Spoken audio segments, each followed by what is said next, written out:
आप सुन रहे हैं आज तक रेडियो।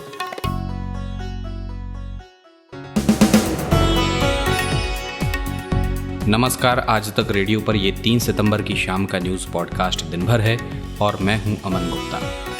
बिहार के पूर्व मुख्यमंत्री और हिंदुस्तानी आवाम मोर्चा के अध्यक्ष जीतन राम मांझी अब एनडीए में आ गए हैं। इसका औपचारिक ऐलान हो चुका है।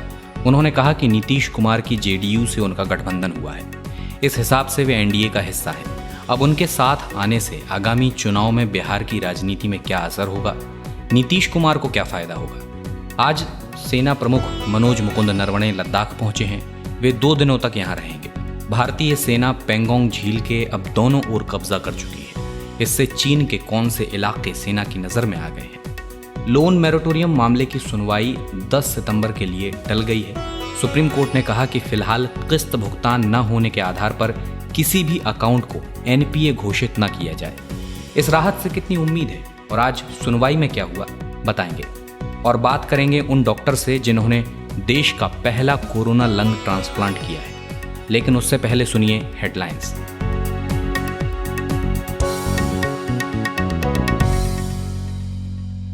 संसद के मॉनसून सत्र के दौरान सांसद लिखित में सवाल पूछ सकेंगे, जिसका जवाब भी लिखित में ही मिलेगा। पिछले 24 घंटे में देश में कोरोना के रिकॉर्ड 83,500 से ज्यादा नए मामले सामने आए और 1,043 लोगों की मौत हो गई। भारतीय थल सेना प्रमुख जनरल एम नरवणे आज सुबह लद्दाख पहुंचे। दक्षिण पैंगोंग और अन्य जगहों के हालात का उन्होंने जायजा लिया। सुप्रीम कोर्ट ने 3 महीने के भीतर नई दिल्ली के 140 किलोमीटर लंबी रेल पटरियों के आसपास की लगभग 48,000 झुग्गी झोंपड़ियों को हटाने का आदेश दिया है। सुप्रीम कोर्ट ने आज लोन की ईएमआई नहीं चुकाने की मोहलत को बढ़ाने पर अंतरिम राहत देते हुए कहा है कि सरकार लोन का भुगतान नहीं कर पाने पर किसी पर जबरन कार्रवाई नहीं करे। शिक्षक दिवस पर दिया जाने वाला राष्ट्रीय पुरस्कार इस बार कोविड-19 के कारण वीडियो कॉन्फ्रेंसिंग के जरिए दिया जाएगा। हेट स्पीच को लेकर उठे विवाद के बाद फेसबुक ने बीजेपी नेता टी राजा सिंह को फेसबुक और इंस्टाग्राम से बैन कर दिया है। देश आने वाले ऐसे यात्री जिन्हें आगे की घरेलू उड़ान पकड़नी है, अब उस हवाई अड्डे पर ही अपनी RT-PCR जांच करा सकेंगे जहां वे अंतर्राष्ट्रीय उड़ान से उतरे हैं।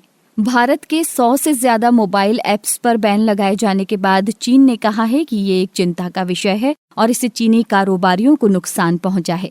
UN सिक्योरिटी काउंसिल ने 2 भारतीयों को आतंकी घोषित करने की पाकिस्तान की मांग को ठुकरा दिया है और US ओपन टेनिस टूर्नामेंट के दूसरे दौर के मुकाबले में नोवाक जोकोविक ने ब्रिटेन के काइल एडमंड को हराकर तीसरे दौर में जगह बनाई है, जबकि महिला वर्ग में चेक गणराज्य की कैरोलिना प्लिस्कोवा फ्रांस की कैरोलिन गार्सिया से हार कर टूर्नामेंट से बाहर हो गई हैं।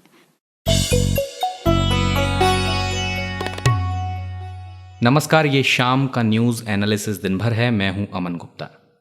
कांग्रेस के साथ अपना राजनीतिक सफर शुरू करने वाले मांझी यानी जीतन राम मांझी सियासी कबड्डी में कई बार अपना पाला बदल चुके हैं। साल 1990 में कांग्रेस की दरकती जमीन को भांपकर वो जनता दल में शामिल हो गए।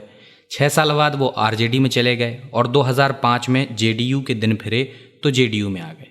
इसके बाद 2015 के सत्ता संघर्ष में नीतीश कुमार से मात खाई तो हिंदुस्तानी आवाम मोर्चा नाम की अपनी अलग पार्टी ही बना ली।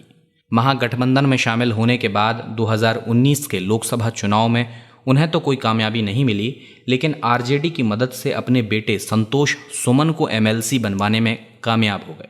खैर, अब बिहार में चुनाव के ऐन पहले मांझी एक बार फिर एनडीए में शामिल हो गए हैं और एनडीए में भी उनकी दोस्ती नीतीश कुमार से रहेगी। वही नीतीश कुमार जिन पर कभी वे ये आरोप लगा चुके हैं कि नीतीश कुमार उन्हें रबर स्टैंप सीएम समझा करते थे। तो नीतीश को जीतन राम मांझी की जरूरत क्यों आन पड़ी, यही पूछा हमने पटना बेस्ड अपने आज तक रेडियो के संवाददाता रोहित सिंह से। देखिए, बिहार विधानसभा सर पर है, 2 महीने में चुनाव होने हैं और ऐसे में चुनाव से पहले हमेशा देखा जाता है कि जो दल बदल होता है, नेता एक दल से दूसरे दल में जाते हैं पार्टी छोड़कर। आरजेडी में हमने देखा ऐसा हो रहा है और जेडीयू में भी हुआ है। और कल हम लोगों ने देखा किस तरीके से जीतन राम मांझी, जिनकी अपनी पार्टी थी हिंदुस्तानी अवाम मोर्चा, वो महागठबंधन का हिस्सा थे। उन्होंने महागठबंधन को कह सकते हैं टाटा बाय बाय कर दिया था पिछले हफ्ते ही और कल उन्होंने ऐलान किया कि एक बार फिर से वो नीतीश कुमार के जनता दल यूनाइटेड के साथ शामिल तो नहीं हो रहे हैं, पार्टी का मर्जर नहीं हुआ, लेकिन गठबंधन कर रहे हैं और एनडीए में उनकी एंट्री हो रही है। तो इस तरीके की चीजें चुनाव से पहले होती रहती हैं। और नीतीश कुमार की जहां तक बात करें तो यहाँ पर समझने की जरूरत है कि किस तरीके से चिराग पासवान के साथ जो नीतीश कुमार का कह सकते हैं टकराव की स्थिति हाल के दिनों में देखने को मिली है। जब चिराग पासवान जो कि एक दलित नेता है, उनके पिता रामविलास पासवान एक दलित चेहरा है बिहार की राजनीति में, तो ये पासवान परिवार जो है या फिर कह सकते हैं चिराग पासवान खासकर वो नीतीश कुमार पर काफी आक्रामक रहे हैं। और इसी को लेकर जीतन राम मांझी का वापस एनडीए में आना, जेडीयू के साथ गठबंधन करना कहीं न कहीं एक तरीके से नीतीश कुमार का काउंटर के रूप में भी देखा जा सकता है कि किस तरीके से चिराग पासवान को बैलेंस किया जाए एनडीए में, क्योंकि अब तक केवल पासवान जो थे, रामविलास पासवान हो या फिर चिराग पासवान हो, इन्हें दलित का नेता माना जा रहा था। एनडीए में सिर्फ यही दलित का चेहरा थे, लेकिन अब जीतन राम मांझी के आ जाने के बाद से अब इस बात की भी लड़ाई अब शुरू हो जाएगी एनडीए में कि आखिर दलित का नेता कौन है बड़ा नेता, रामविलास पासवान है या फिर जीतन राम मांझी है। तो कहीं न कहीं मांझी को अपनी तरफ लाकर नीतीश कुमार ने चिराग पासवान को भी जो है काउंटर करने की यहाँ पर कोशिश की है। और खासकर जहाँ तक वोट बैंक की बात करें तो सभी दल चाहते हैं कि उनका जो एक समीकरण होता है वोट बैंक का वो सही बैठे तो ज्यादा से ज्यादा वोट मिल सकते हैं। और जीतन राम मांझी महादलित जाति से आते हैं, जिसके लिए बहुत नीतीश कुमार ने काम भी किया है पिछले 15 सालों में। ऐसे में जो जातीय समीकरण है उसको साधने के लिए भी नीतीश कुमार ने जिस तरीके से मांझी को अपने खेमे में किया है, ये नीतीश कुमार को लगता है कि इससे उन्हें फायदा जरूर मिलेगा चुनाव में। रोहित, एलजेपी जो पासवान की पार्टी है, लोक जनशक्ति पार्टी, वो एनडीए में मांझी के आने से नाखुश तो है ही, लेकिन उसका टकराव जेडीयू से भी है। दोनों के बीच बयानों के तीर लगातार चल रहे हैं और अक्सर देखा गया है कि बीजेपी ऐसी परिस्थिति में सुलह कराने की कोशिश में रहती है। लेकिन यहाँ सबसे दीगर बात यह है कि इस तू में बीजेपी एकदम चुप्पी साधे हुए है। तो क्या समझा जाए, लोक जनशक्ति पार्टी क्या बीजेपी के केंद्रीय नेतृत्व के इशारे पर नीतीश कुमार के खिलाफ हमलावर बनी हुई है? देखिए, जहां तक बात करें कि मांझी को जिस तरीके से वो जनता दल यूनाइटेड के साथ उन्होंने अलायंस किया है और या फिर अब एनडीए में वो एक चौथे पार्टनर के रूप में आए हैं, तो इसमें बीजेपी को कुछ बहुत ज्यादा नुकसान होता दिख नहीं रहा है। उससे इससे बहुत ज्यादा परहेज करने की जरूरत नहीं है, क्योंकि महादलित चेहरा है, दलित के नेता है जीतन राम मांझी, और अगर वो एनडीए में अब शामिल हुए हैं तो इससे कहीं न कहीं वोट बैंक जो है दलितों का वोट बैंक है वो और कंसोलिडेट होगा। क्योंकि पहले जो रामविलास पासवान थे ही एनडीए में जो दलित नेता है, और अब मांझी के आने से कहीं न कहीं जो वोट बैंक है, दलित वोट बैंक, वो एनडीए के फेवर में जो है कंसोलिडेट हो सकता है। ये बात बीजेपी भी जानती है, इसीलिए बीजेपी को इस बात से परहेज नहीं लग रहा है कि मांझी को आखिर क्यों लाया गया है एनडीए में। क्योंकि अगर जातीय समीकरण की बात करें तो ये एनडीए के फेवर की बात हो रही है, इससे एनडीए को फायदा ही होगा कि दलित वोट जो है वो बटेंगे नहीं चुनाव में, और एक मुश्त जो दलित या फिर महादलित का वोट है वो एनडीए को मिलेगा। तो इसलिए शायद मौन सहमति बीजेपी की यहाँ पर देखी जा सकती है कि उन्हें लगता है कि एनडीए जो है मांझी के आने के बाद और ज्यादा मजबूत होगा। तीसरा और आखिरी सवाल रोहित मेरा यह है कि जब जेडीयू और बीजेपी के बीच सीट शेयरिंग को लेकर जेडीयू और बीजेपी के बीच बात आएगी तो मांझी का नीतीश की तरफ होना कैसे फायदेमंद होगा? देखिए, मैं आपको बताऊं, यहाँ पर आप एक चीज समझें किस तरीके से एनडीए में गठबंधन है। एनडीए में जो है मुख्य गठबंधन जो है वो बीजेपी और जनता दल यूनाइटेड का है। अब यहाँ बात आती है लोक जनशक्ति पार्टी या फिर हिंदुस्तानी आवाम मोर्चा। यहाँ लोक जनशक्ति पार्टी ने कई दफे ये स्पष्ट कर दिया है कि उनका गठबंधन जनता दल यूनाइटेड के साथ बिल्कुल नहीं है। उनका गठबंधन केवल और केवल बीजेपी के साथ है। और कल मांझी ने भी स्पष्ट कर दिया कि वो एनडीए में तो शामिल हुए हैं, लेकिन उनका गठबंधन बीजेपी के साथ नहीं है, बल्कि केवल और केवल नीतीश कुमार के पार्टी के साथ है। यानी कि मुख्य तौर पर जब सीटों का बंटवारा होगा तो वो बीजेपी और जेडीयू के बीच होगा, और उसमें से जब दोनों पार्टियों को जितनी भी सीटों पर उन्हें मिलेंगी लड़ने के लिए, इन दोनों पार्टियों को अपने अपने कोटे से, यानी कि बीजेपी को अपने कोटे से एलजेपी को सीटें देनी होगी और जो नीतीश कुमार की पार्टी है उनको भी अपने कोटे से जो है वो जीतन राम मांझी की पार्टी को टिकट देनी होगी। तो इसके मुख्य तौर पर अगर हम बात करें तो सीटों का बंटवारा वो बीजेपी और जेडीयू के बीच में होगा और बाकी जो दो दल हैं इन्हें बीजेपी और जेडीयू अपने अपने कोटे से जो है कुछ सीट लड़ने के लिए देंगी। ये थे पटना से आज तक रेडियो के संवाददाता रोहित सिंह। आज तक रेडियो अब सुनिए आज तक की मोबाइल एप्लीकेशन पर भी। प्ले स्टोर से आज तक की मोबाइल ऐप डाउनलोड करें। ऐप में आपको सबसे ऊपर राइट साइड में 3 आइकन दिखेंगे, उनमें से एक जो सबसे बीच में है वो है आज तक रेडियो का आइकन। तो उसे उंगली से जरा सा छू दीजिए और खुल जाएगा हमारा पिटारा, जिसमें क्या है, न्यूज़ तो हर जगह है पर हमारे यहाँ न्यूज़ है सही कॉन्टेक्स्ट के साथ। खबर तो आ गई पर खबर से आगे की बात क्या है उसका एनालिसिस आपको हमारे यहाँ मिलेगा। और इस ठिकाने पर सिर्फ खबरें ही नहीं हैं, ज्ञान की बातें हैं, मज़ेदार किस्से हैं, बतकही है और भी बहुत कुछ है, जिसका स्वाद लेने के लिए इस गली के चक्कर लगाते रहें। आज तक रेडियो कहते हैं इसे, सुनता है सारा जहां। और आज वास्तविक नियंत्रण रेखा पर चीन के साथ जारी तनाव के बीच सेना प्रमुख जनरल मनोज मुकुंद नरवणे 2 दिन के लद्दाख दौरे पर पहुंचे हैं। यहां वो फील्ड कमांडरों से अग्रिम मोर्चे पर तैयारियों का जायजा लेंगे। दोनों देशों के बीच गतिरोध कम करने को लेकर बीते 2 दिनों से लगातार ब्रिगेड कमांडर स्तर की वार्ता हो रही है। हालांकि इस बातचीत का भी पहले की तरह कोई नतीजा नहीं निकल सका। चीन के सामने अब भारतीय सेना चुनौती खड़ी करते जा रही है। दरअसल अब सेना का अधिकार झील के दोनों तरफ के अलावा पेंगोंग 4 की उन ऊंची चोटियों पर भी हो गया है जहां से चीन की तमाम गतिविधियों पर नजर रखी जा सकती है। हमने आज तक रेडियो के संवाददाता गौरव सावंत से बात की, जो सीमा पर हो रहे विवाद को शुरुआत से कवर कर रहे हैं, और सबसे पहले आज के डेवलपमेंट के बारे में पूछा। वास्तविक नियंत्रण रेखा पर इस समय जबरदस्त तनाव है। सेना अध्यक्ष general Manoj Mukund Naravane, army commander, core commander, तमाम कमांडर्स भारतीय सेना के जो उत्तरी क्षेत्र के हैं वो इस समय लद्दाख में है, क्योंकि भारत ने जो 2 जबरदस्त कदम उठाए हैं पेंगोंग त्सो झील के उत्तर और दक्षिण दोनों में, इससे चीन बिल्कुल तिलमिला गया है। चीन ने कभी सोचा भी नहीं था कि इस तरह से और इतनी तेजी से भारत 4 महीने बिल्कुल चुप बैठेगा, यही उम्मीद करेगा कि चीन पीछे हट जाए। लेकिन जब चीन पीछे नहीं हटा तो भारत ने तेजी से दक्षिण पेंगोंग त्सो की सबसे ऊंची चोटियों पर अपना वर्चस्व स्थापित कर दिया। अब चीन को काटो तो खून नहीं, क्योंकि चीन की जो सड़क इस क्षेत्र में आती है, चीन का जो यूला कैंप गैरिजन है, जो मोल्डो में उसका बेस है, अब सब पर भारत की पैनी नजर है। तब चीन कोई हरकत करेगा पेंगोंग त्सो, भारत को पता चल जाएगा। गौरव, अब भारत की सेना फिंगर 4 वाले इलाके में उन पहाड़ियों में पहुंच गई है जहां चीन जाना चाहता था। खैर, अब यहां से भारत चीन की कौन सी गतिविधियों पर नजर रख सकता है? अभी तक फिंगर 4 और फिंगर 8 के बीच चीन की सेना आकर बैठ गई थी और रिज लाइन पर भी चीन की सेना बैठ गई थी। तो खतरा ये था कि रिज लाइन से चीन की सेना भारतीय सेना पर फिंगर 3, 2, 1 और नीचे दबाव बना सकती थी।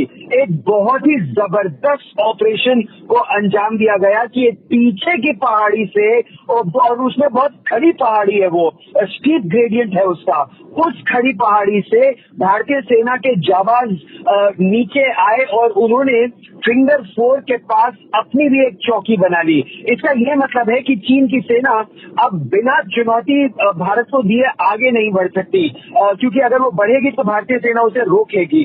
अब चीन के पास केवल एक उपाय है, पीछे हटने का, या फिर एक बार फिर जैसे गलवान घाटी में गुत्थम गुत्था की लड़ाई हुई वैसे ही यहाँ पर भी होगा। क्या चीन ऐसा चाहता है?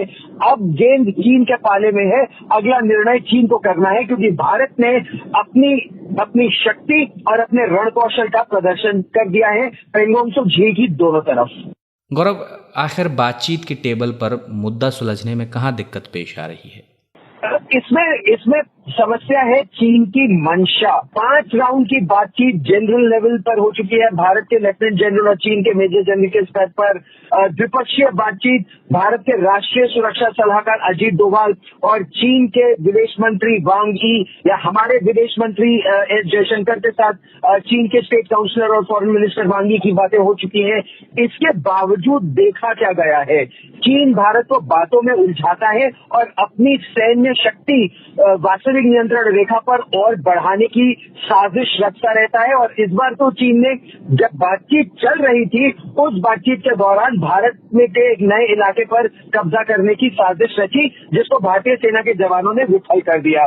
तो चीन से आप बातचीत करते रहिए, उस पर असर नहीं पड़ता, वो वही करता है जो उससे करना है। तो बातचीत अभी भी चल रही है, लेकिन चीन कह रहा है कि भारत दक्षिण पेंगोंग त्सो के इलाके से हट जाए, लेकिन भारत कह रहा है कि पहले चीन उत्तरी पेंगोंग त्सो फिंगर 4 से फिंगर 8 के इलाके में हटे, उसके बाद बातचीत आगे बढ़ेगी। जो मई से पहले की स्थिति है वो एक बार वास्तविक नियंत्रण रेखा पर फिर हो, यहीं पर यह मामला आके अटक गया है। अमन, ये थे आज तक रेडियो के संवाददाता गौरव सावंत। और अगली खबर पर बढ़ें उससे पहले आपसे एक छोटी सी दरख्वास्त है कि अब हम टेलीग्राम पर भी आ चुके हैं, वहाँ पर भी आप हमसे जुड़िए। वहाँ आप तक आसानी से आज तक रेडियो के पॉडकास्ट पहुँच जाएंगे। बस आपको टेलीग्राम ऐप डाउनलोड करना है और सर्च करना है आज तक रेडियो। सुना है यहाँ 2.5 लाख लोग जुड़ सकते हैं, तो फिर जल्दी से जुड़िए, कुनबा बढ़ाइए और वादा है कि आपको यहाँ कुछ बेहतर ज़रूर मिलेगा।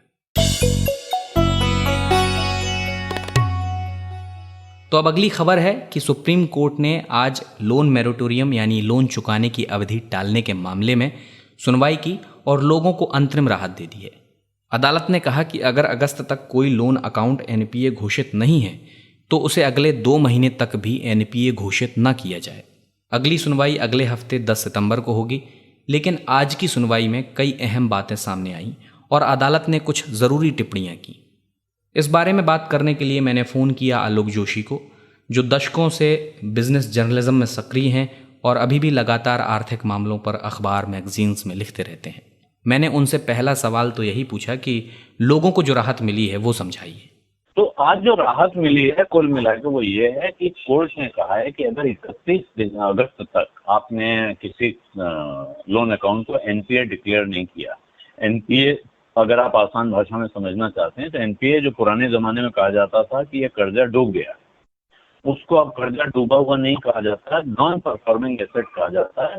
क्योंकि बैंक के लिए बात है सामान्य श्रोता के लिए कि बैंक के लिए उसका डिपॉजिट जो उसके पास जमा है वो उसका एसेट नहीं होता है। हमें लगता है इसके पास जो पैसा आ रहा है वो इसका एसेट है और जो ये कर्जा दे रहा है ये लायबिलिटी है।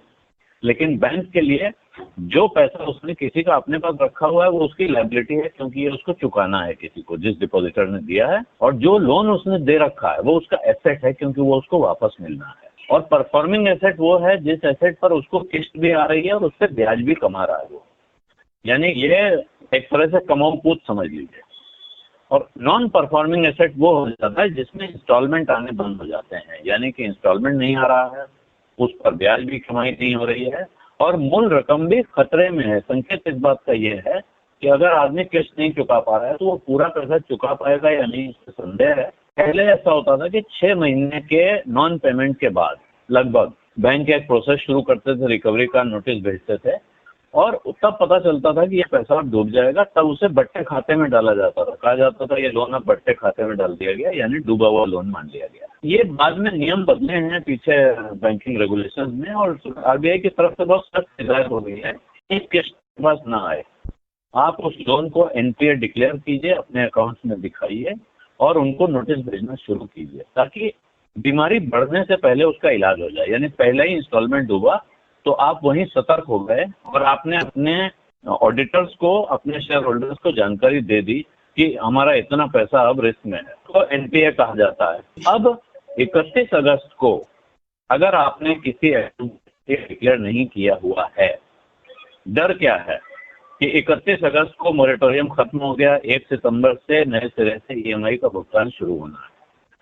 अब डर यह है कि 6 महीने तो लोगों को छूट मिली हुई थी, इसलिए वो किस्त नहीं भर रहे थे, उनको एनपीए डिक्लेयर नहीं किया गया था, भले ही उसने किसी आदमी ने 6 महीने किस्त न दी हो, वो एनपीए डिक्लेयर नहीं हुआ है। ये आरबीआई की गाइडलाइन थी कि इस दौरान किसी को एनपीए नहीं कहा जाएगा। 1 सितंबर के बाद से किस्तों का आना दोबारा शुरू होना है। यहीं पर इस याचिका में मांग क्या की गई है कि आप ब्याज पे ब्याज नहीं लेंगे, उस पर हम आगे आते हैं। लेकिन अब कोर्ट ने कह दिया है कि जब तक इस मुकदमे का फैसला नहीं हो जाता है सुप्रीम कोर्ट से, तब तक आप किसी नए आदमी को एनपीए डिक्लेयर नहीं करेंगे। अगर 31 तारीख को वो एनपीए नहीं था, ये मुकदमे का फैसला अगले 2 साल ना आए, तो अगले 2 साल तक आप उसको एनपीए डिक्लेयर नहीं कर सकते हैं, वो आपको इंस्टॉलमेंट दे या न दे। आलोक जी, किस्त पर लग रहे ब्याज पर भी बैंक ब्याज लगा रहे हैं और सुप्रीम कोर्ट ने आरबीआई और सरकार के लिए कुछ बातें आज कही हैं, वो जरा समझाइए। तो देखिए, ब्याज पर ब्याज लिया जाता है और ब्याज पे ब्याज दिया जाता है। बैंकिंग चलती ऐसे ही है। जो हम आप डिपॉजिट करते हैं बैंक में पैसा, उस पर भी हमें ब्याज पर ब्याज मिलता है। मान लीजिए आपने 1 लाख रुपए जमा किया है, उस पर 10% का रेट है, तो पहले साल 1 लाख का 1,10,000 हो जाएगा। अगले साल 1,10,000 पर आपको ब्याज मिलेगा और वो 11,000 मिलेगा। तो अगर आप लेते समय ब्याज पर ब्याज लेंगे तो देते समय ये तर्क नहीं दे सकते हैं कि ब्याज पर ब्याज क्यों नहीं दूंगा। इसी सिद्धांत के तहत आपने कर्जा लिया था, ये नियम आपको पता है। लेकिन अब संकट किस बात का है और सरकार की भूमिका क्यों आ रही है? जो लोग परेशान हैं उनका कहना है कि हमारी हालत नहीं है पैसा भरने की, हम देने की स्थिति में नहीं है और हमारे ऊपर एक ऐसी मुसीबत आई हुई है जो इतिहास में पहले कभी नहीं आई थी। इसलिए सरकार अगर हमें राहत देना चाहती है तो वो इस सब चीज से हमें राहत दिलाए, निजात दिलाए। उस समय कहा भी गया कि, और ये तमाम लोगों ने सुझाव दिया कि आप मोरेटोरियम का फायदा आप तभी उठाएं जब आप बहुत बड़ी मुसीबत में हो।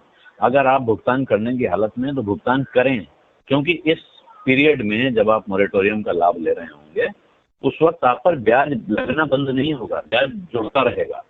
तो जो पैसा आप चुकाएंगे नहीं, इसको आगे आपको ये आगे महंगा पड़ सकती है। जो छूट आज दिख रही है, ये छूट आगे आपके लिए महंगी पड़ सकती है, क्योंकि आपको काफी लंबे समय तक शायद किस्तें चुकानी पड़े जो आज आप न दें। हम इसे देख रहे हैं होम लोन या पर्सनल लोन की नजर से, इसलिए हमें लगता है कि ठीक है, आदमी क्या बात है, इतना नहीं दिया, कुछ दिन के बाद दे दे। कुछ लोगों की नौकरी चली गई है तो वो तो इस मुसीबत में कहाँ से दें, उनके लिए क्या हो।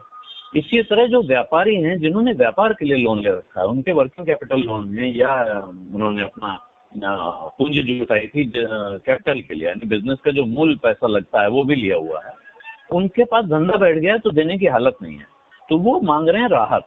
और सुप्रीम कोर्ट इसीलिए सरकार को कह रहा है कि आप आरबीआई के पीछे मत छिपिए, आपको जो राहत देनी है सामने से दीजिए, सामने आइए, जो फैसला करना है करके बताइए। और जैसे किसानों का कर्ज माफ होने का इंस्टेंस, वो इसलिए मैं बार बार कहता हूँ किसानों का कर्ज माफ होना, क्योंकि किसानों के कर्ज माफ होने में सरकार ऐलान करती है, जितना कर्ज का भुगतान होना होता है वो बैंक को चुकाती है अपनी तरफ से, तब बैंक किसान का कर्जा माफ कर देता है। इसी तरह बहुत बड़े बड़े उद्योगपतियों का तमाम पैसा राइट ऑफ होता है, वो सरकार भी नहीं देती है, वो बैंकों के खाते से जाता है। अब सुप्रीम कोर्ट के सामने सवाल ये है, और ये सवाल उठाया जा रहा है, समाज में पूछा जा रहा है कि जब आप ये कर सकते हैं और इस वक्त हम एक अभूतपूर्व मुसीबत से गुजर रहे हैं, इस वक्त अपने देश की एक बहुत बड़ी आबादी को राहत की जरूरत है, तो वो इस रास्ते दें या उस रास्ते दें, आप उसका इंतजाम क्यों नहीं कर रहे हैं? आपने कह दिया 6 महीने किस्त मत भरो, चलिए मैं मान लिया, लेकिन अब अगर मुझे इसकी और महंगी कीमत चुकानी पड़ेगी तो मुझे आपकी इस राहत का फायदा क्या हुआ? बेसिक डिबेट ये है। कोरोना के मामले और मौतों का ग्राफ ऊपर ही बढ़ता जा रहा है। अब देश में 38.5 लाख के आसपास मामले हैं। पिछले 24 घंटे में भारत में रिकॉर्ड 83,883 नए मरीज मिले हैं। ये पूरी दुनिया में एक दिन का अभी तक का सबसे बड़ा आंकड़ा है। 1,000 से ज़्यादा लोगों की मौत हुई है। जब हम आपको हर रोज़ इन मौतों का आंकड़ा देते हैं तो यकीन मानिए बड़ा अजीब सा लगता है, लेकिन आज इस मुश्किल की घड़ी में देश के नाम एक उपलब्धि भी जुड़ी है। दरअसल भारत में पहली बार कोरोना से संक्रमित मरीज के फेफड़ों का सफल प्रत्यारोपण यानी ट्रांसप्लांट हुआ है। ये व्यक्ति हैं दिल्ली के 38 साल के एक बिजनेसमैन जिन्हें कोरोना हो गया था। कोरोना के बाद उन्हें गुड़गांव के एक अस्पताल में भर्ती कराया गया। हालत इतनी बिगड़ी कि वेंटिलेटर सपोर्ट पर डालना पड़ा। 1 महीने वेंटिलेटर पर रहने के बाद भी ऑक्सीजन लेवल गिरता जा रहा था। हालत नहीं सुधरी तो 20 जुलाई को एयरलिफ्ट करके चेन्नई के MGH हेल्थ केयर अस्पताल ले जाया गया। तब ऑक्सीजन सैचुरेशन 60% तक पहुंच चुका था।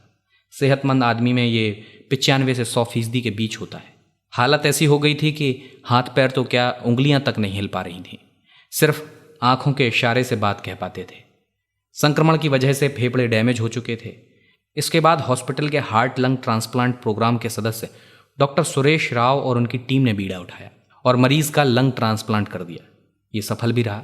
मैंने डॉक्टर राव से बात की और पूछा कि कैसे इस पूरे ऑपरेशन को अंजाम दिया गया। इधर आने के बाद हमने एग्जामिन किया, उनका सैचुरेशन बहुत कम था, ये 50% 60% था। इसलिए हम उनको एक्मो में लगा दिया। एक्मो क्या होता है? ये आर्टिफिशियल ऑक्सीजनेटर है। ब्लड बॉडी से बाहर आता है, ऑक्सीजन करने के बाद फिर it will be given back to the patient. ये पेशेंट एक्मो में 1 मंथ के लिए एक्मो में था। इवन आफ्टर 1 मंथ हम सीटी स्कैन कर दिया, उनका लंग्स फुल फाइब्रोसिस था, इसलिए कोई नहीं ऑप्शन था, इसलिए हम बायलैटरल लंग ट्रांसप्लांट किया। डॉक्टर राव, आप तमाम लंग ट्रांसप्लांट पहले भी कर चुके हैं, लेकिन मैं ये जानना चाहता हूँ कि कोरोना मरीज के लंग ट्रांसप्लांट में ऐसी कौन सी चुनौतियाँ थीं जो साधारण तौर पर नहीं होती हैं? ये कोविड पेशेंट को बायलैटरल लंग ट्रांसप्लांटेशन करने के लिए बहुत चैलेंजेस था। इसके पहले ये टाइप का सर्जरी एशिया में कोई नहीं कर दिया, only 1 surgery done at America.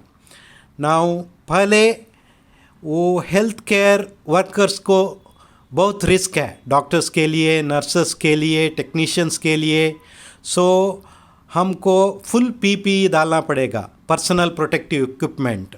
ये with personal protective equipment procedure करने के लिए थोड़ा डिफ़िकल्ट है।